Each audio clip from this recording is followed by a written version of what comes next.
Good morning दोस्तों। जैसा कि हम लोग जानते थे कि पिछले क्लास में जो था कि हम लोग का ऑफलाइन जो क्लासेस चल रहा था उसमें हम लोग का एक फर्स्ट चैप्टर है एनपीओ जो है वो हम लोग का कंप्लीट हो गया था। उसका मात्र एक क्वेश्चन बचा था जो क्वेश्चन नंबर था हमारे बुक्स का क्वेश्चन नंबर 40।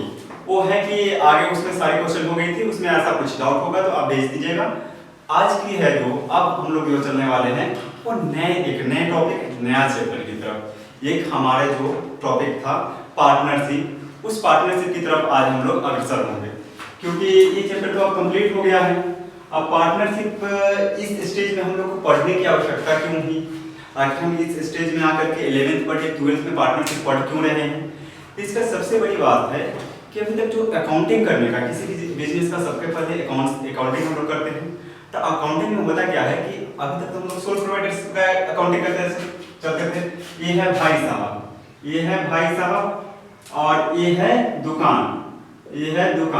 यहाँ पे होता क्या था, ये दुकान है जो भाई साहब का ना वो इन्हीं भाई साहब का है और उसमें क्या है प्रॉफिट हो, सामान बेचना है, सामान खरीदना है, सारा क्या करते थे यही भाई साहब करते थे।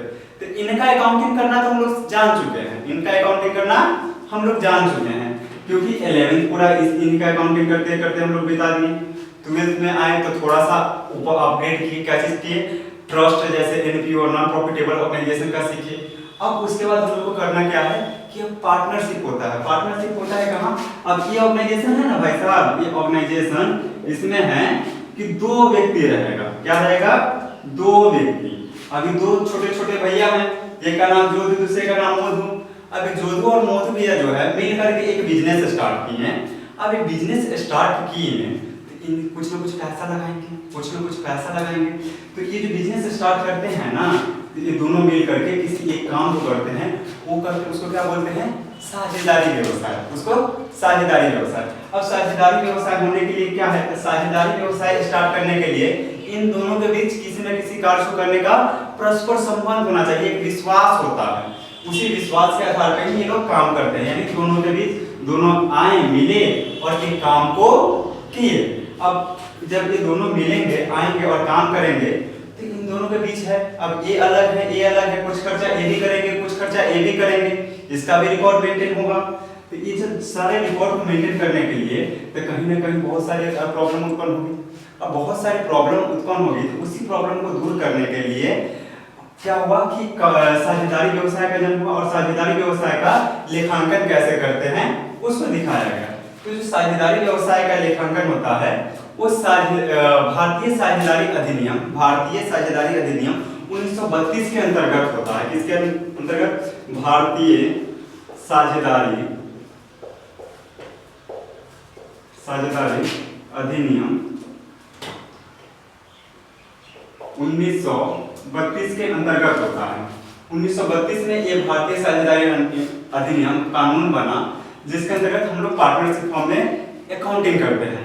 इसको इंग्लिश में बोलते हैं इंडियन पार्टनरशिप एक्ट 1932। अब पार्टनर जो साझेदारी अधिनियम 1932 बना तो उसमें हर एक चीज को डिफाइन किया गया, हर एक वर्ड को। अब इसमें है कि साझेदारी क्या होता है ये उस कानून में बताया गया, साझेदार क्या होता है। तो ये भारतीय साझेदारी अधिनियम 1932 बना, उसमें क्या है, उसके धारा नंबर 4 ये होता है ना, जैसे कि हम लोग एक टॉपिक बनाते हैं तो टॉपिक वाइज करके point number 1, point number 2, point number 3, तो जो अधिनियम होता है, अधिनियम में जो पॉइंट वाइज बनाते हैं उस पॉइंट को क्या बोलते हैं, धारा बोलते हैं। उसी पॉइंट को क्या बोलते हैं, धारा बोलते हैं। अब धारा नंबर, तो उसी जो धारा है उसमें 4 नंबर धारा नंबर कितना में भाई, 4 में। धारा नंबर 4 में ये बताया गया कि साझेदारी क्या है। तो धारा नंबर 4 बताता है साझेदारी उन व्यक्तियों का पारस्परिक संबंध है। क्या है? साझेदारी उन व्यक्तियों का पारस्परिक संबंध है जो किसी ऐसे व्यवसाय के लाभ को बांटने के लिए सहमत हुए हो, जो उन सबके द्वारा या तो ये भाई साहब दोनों भाई साहब मिल करके या इन दोनों में से कोई एक भाई साहब है मिल करके क्या उन सबकी ओर से व्यवसाय को संचालित करते हो, तो वो क्या कहलाता है, साझेदारी व्यवसाय कहलाता है। जब वही व्यक्ति जब व्यक्तिगत रूप से जब 2 या 2 से अधिक व्यक्ति व्यवसाय चलाते हैं तो उसे क्या बोलते हैं, साझेदार कहते हैं। उसे क्या बोलते हैं, साझेदार कहते हैं। जब ए और ए भाई साहब दो व्यक्ति हुए, अब दो व्यक्ति हुए तो ये क्या कहलाएंगे, ए साझेदार, ये साझेदार। जोधू भैया साझेदार हैं, जोधू है जो वो भी साझेदार है, और ये मोदू भाई साहब भी साझेदार है। क्लियर है। अब ये तो यहाँ तक बात हुई। वे जब सामूहिक रूप से जब ये दोनों मिल करके काम करते हैं, ये दोनों, ये भाई साहब और ये भाई साहब दोनों आदमी मिल गए और दोनों मिल करके जो काम करें तो इस ऑर्गेनाइजेशन में काम कर रहे हैं, तो इस ऑर्गेनाइजेशन को क्या बोलते हैं, फर्म। फर्म, FIRM, फर्म, जिसको संस्था बोलते हैं, जिस संस्था के लिए काम होती है। क्लियर है यहाँ तक दोस्तों। अब साझेदारी व्यवसाय के लाभ एवं हानि में हिस्सा लेते हैं। जो साझेदार होते हैं ना, ये भाई साहब, ये भाई साहब और ये भाई साहब, इसमें जो भी लाभ होगा ना उसका क्या लेंगे, हिस्सा लेंगे, उसमें हिस्सा लेंगे। हिस्सा दो तरीका से लेता है। एक तो होता है कि उसमें लिखित हो सकता है कि बराबर बराबर लेंगे। एक होता है कि भाई साहब हम कितना लगाएं, इतना हम लगाएं, 2000 हम लगाएं और 1000 तुम लगाया, तो इसमें क्या हुआ, 2:1 का रेशियो हो जाएगा। इसी अनुपात में जो लाभ होगा या हानि होगा उसी अनुपात में वहन करेगा। ये तो यहाँ तक आपका साझेदारी का हिस्सा हुआ। ठीक है, यहाँ तक तो ये बात हो गई। अच्छा, अब ये क्वेश्चन होता है, साझेदारी व्यवसाय में न्यूनतम समझौतों की संख्या कितनी हो सकती है। तो बोले ना एक आदमी होगा तो क्या होगा, सोल प्रोप्राइटरशिप। अच्छा, तो ये क्या यहाँ पे देख रहा है कि क्या है, ये जोधू भाई साहब है, एक मधु है। अब जोधू है मोधू है तो दो है ना, तो न्यूनतम संख्या कितना हो गया जी, 2 हुआ ना। हाँ, न्यूनतम संख्या 2 होगा। अच्छा, यही जो है पीछे पिछले क्लास में पीछे था ना, इससे पहले तब न्यूनतम संख्या जब हम लोग जान गए तो क्या जानेंगे, अधिकतम संख्या जानेंगे कि साझेदारी व्यवसाय के लिए अधिकतम संख्या कितनी है। ऐसा तो नहीं ना है कि पूरा मतलब कि जो हमारे बिहार है तो पूरा बिहार के लोग के साझेदारी व्यवसाय बना लेंगे, नहीं। उसके लिए क्या है, अधिकतम संख्या भी बताया गया है। तो जो 2013 एक कंपनी एक्ट है ना, ये कंपनी एक्ट है ना, कंपनी एक्ट होता है। पढ़ा रहे हैं साझेदारी, कंपनी की बात करने लगे, कहाँ ये जो है ना अधिकतम संख्या, न्यूनतम तो इसमें लिखा हुआ है लेकिन अधिकतम कहाँ लिखा हुआ है, कंपनी एक्ट 2013 में। कहाँ लिखा हुआ है, कंपनी एक्ट 2013 में। कंपनी एक्ट 2013 में जो इसका धारा है ना, धारा को जिसको बोलते हैं सेक्शन 464 में कितना बताया गया है, 100 मेंबर हो सकता है। यानी अभी तो कंपनी एक्ट बता दिया कितना, 100। अच्छा, तो सर अधिकतम संख्या 100 हुआ है, इतना नहीं है। अभी और सुनो, और क्या सुने सर, ये तो धारा है ना, तो उसके बाद ये जो भारत सरकार है ना वो कुछ रख ले है अपने अंदर क्या रखा हुआ है, तो एक है नियम बनता है, समझे। तो जो ये कानून बन गया, ये पार्लियामेंट में पास हुआ, उसके बाद नियम बनाता है वो सेंट्रल गवर्नमेंट बनाती है। तो भारत सरकार ने नियम बना दिया, कौन, कंपनी विविध नियम 2014। अब 2014 में जो नियम बना ना, तो उसके नियम संख्या 10 में कितना, नियम संख्या 10 में क्या बोले कि साझेदारों की अधिकतम संख्या कितना होगा, 50 होगा। 50 से अधिक होगा तो वो साझेदारी फर्म नहीं माना जाएगा। अगर मान लीजिए कि ये व्यवसाय स्टार्ट किए, बात करते करते तो 2 है, 2 से 3 4 हो गया, तो 4 करते करते अगर 51 हो जाएगा तो सर ये क्या साझेदारी फर्म रहेगा, नहीं, तभी इलीगल हो जाएगा, अवैधानिक हो जाएगा। क्या हो जाएगा, अवैधानिक साझेदारी हो जाएगा, साझेदारी फर्म, समझे। तो यहाँ पे अब अधिकतम साझेदारों की संख्या कितनी होगी, 50 होगी। यहाँ तक रहा हम लोग की साझेदारी। तो यहाँ पे अब फीचर की ओर अगर थोड़ा सा बढ़ते हैं तो एक तो न्यूनतम तथा अधिकतम सदस्यों की संख्या हो गया, ठीक है। तो न्यूनतम कितना होगा, 2, और अधिकतम कितना होगा, 50। ये कहाँ लिखा हुआ है, तो कंपनी एक्ट में लिखा हुआ है, धारा नंबर 464 में 100 बताया गया है, लेकिन नियम कितना, नियम नंबर 10 में कितना बताया दिया गया है, 50। क्लियर है यहाँ तक क्लियर है। उसके बाद ये जो है ना, ये बनता कैसे है, तो इसको बनाने के लिए एक एग्रीमेंट होना आवश्यक है। क्या होना चाहिए, एग्रीमेंट को क्या बोलते हैं, ठहराव। क्या बोलते हैं, अगर ठहराव भी बोलते हैं, अनुबंध भी बोलते हैं, क्या बोलते हैं, अनुबंध भी बोलते हैं, समझौता भी बोलते हैं।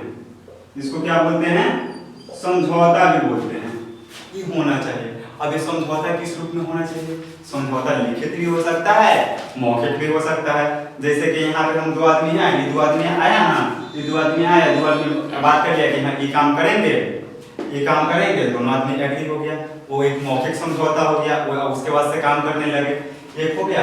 एक तो ये हो गया। दूसरा रूप क्या है, ये एक पेपर है, इसमें आया, इसमें इसके जो पॉइंट है ना ये सारा लिख दिए, ये जो हो गया ना एक डॉक्यूमेंट्स बन गया। तो ये क्या होगा, एक लिखित समझौता हो गया। ये जो लिखित समझौता होता है ना, इसको क्या बोलते हैं टेक्निकली, पार्टनरशिप डीड। इसको क्या बोलते हैं, पार्टनरशिप डीड उसको बोलते हैं, हिंदी में बोलते हैं साझेदारी संलेख। क्या बोलते हैं इसको, साझेदारी संलेख, इसको बोलते हैं साझेदारी संलेख। अच्छा, ये तो हो गया क्या, एग्रीमेंट होना चाहिए दोनों के बीच। दूसरा क्या है, क्या अब क्या मतलब साझेदारी व्यवसाय करोगे तो कोई भी व्यवसाय कर लोगे नहीं ना, व्यवसाय कैसा होना चाहिए, वैध होना चाहिए, लीगल होना चाहिए। अब जैसे बिहार में जो है दारू और शराब पीना भी मतलब कि जुर्म है, और बेचना भी, बनाना भी जुर्म है। तो क्या दारू बनाने का धंधा कर दोगे, नहीं, ऐसा मत करना। ये क्या हो जाएगा, अनलॉफुल बिजनेस, इलीगल बिजनेस हो जाएगा, ये आपका साझेदारी में कवर नहीं होगा। ऐसे कि आओगे तो उधर तो पुलिस आएगा, लेके चला जाएगा, ठीक है। दूसरा होना चाहिए जो साझेदारों का, उसके बाद क्या होना चाहिए, लाभ हानि विभाजन। जो लाभ हानि विभाजन है वो क्या होना चाहिए, उन दोनों का जो भी साझेदारी होता है उसका उद्देश्य क्या होता है, लाभ या हानि को बांटना। सेवा करना उसका कभी साझेदारी फर्म का उद्देश्य नहीं हो सकता था। सेवा करना किसका उद्देश्य था, एनपीओ में हम लोग पढ़े हैं, सेवा वाला बात एनपीओ में हो गया। यहाँ जो साझेदारी फर्म बनेगा वहाँ क्या होगा, लाभ हानि को बांटना, और दोनों के बीच म्यूचुअल एजेंसी होना चाहिए, यानी पारस्परिक संबंध होना चाहिए। दूसरा एक और होता है, साझेदारी फर्म का रजिस्ट्रेशन कराना क्या आवश्यक होता है, तो जी आवश्यक होता है, अनिवार्य तो नहीं है। अपने भारत में, अपने इंडिया में जो इंडियन पार्टनरशिप एक्ट 1932 बना, उसमें ये चीज नहीं लिखा गया कि हाँ सभी जितने भी साझेदारी फर्म होंगे वो सभी को रजिस्ट्रेशन करना आवश्यक अनिवार्य है, ऐसा नहीं कहा गया, लेकिन आवश्यक है। अगर जो आपका अगर रजिस्ट्रेशन रहेगा तब आप उसमें कोई क्लेम कर सकते हैं। तो अगर इस तरह का क्वेश्चन होगा तो ये चीज होगा। आज हम लोग इतना, अच्छा एक और चीज हो सकता है, एक और चीज है कि हाँ क्या जो साझेदारी फर्म में अगर साझेदार बनेंगे उनको पूंजी लाना आवश्यक है, तो नहीं, ऐसा नहीं है। वो बिना पूंजी के भी पार्टनर बन सकते हैं। जैसे कि कुछ लोगों के पास होता है क्या है कि उनके पास संसाधन है और किसी के पास आइडिया है लेकिन उसके पास पैसा नहीं है। तो आइडिया और पैसा, इस भाई साहब के पास आइडिया है, इस भाई साहब के पैसा है, तो दोनों एक भाई साहब आइडिया लगाएंगे, एक भाई साहब पैसा लगाएंगे, तो वो क्या हो जाएंगे, साझेदार हो जाएंगे, ठीक है। वो मिलकर के दोनों साझेदारी व्यवसाय को स्टार्ट कर सकते हैं, ठीक है। यहाँ तक आज हम लोग का जो वीडियो है इसमें इतना तक कवर हुआ, ठीक है। अगले लेक्चर में हम लोग मिलेंगे। अगर इसमें कोई डाउट हो तो आप हमें व्हाट्सएप कर सकते हैं इस नंबर पे। कोई भी डाउट हो तो इस नंबर पे व्हाट्सएप कर सकते हैं, या हमारे टेलीग्राम जो चैनल है उस पे आप संपर्क कर सकते हैं। और टेलीग्राम चैनल का नाम है नव एकेडमी। आपको कोई भी डाउट हो तो इस चैनल पे आप अपना डाउट अपना डाल सकते हैं, या दूसरा यहाँ से इस नंबर को व्हाट्सएप कर सकते हैं। Okay, thank you.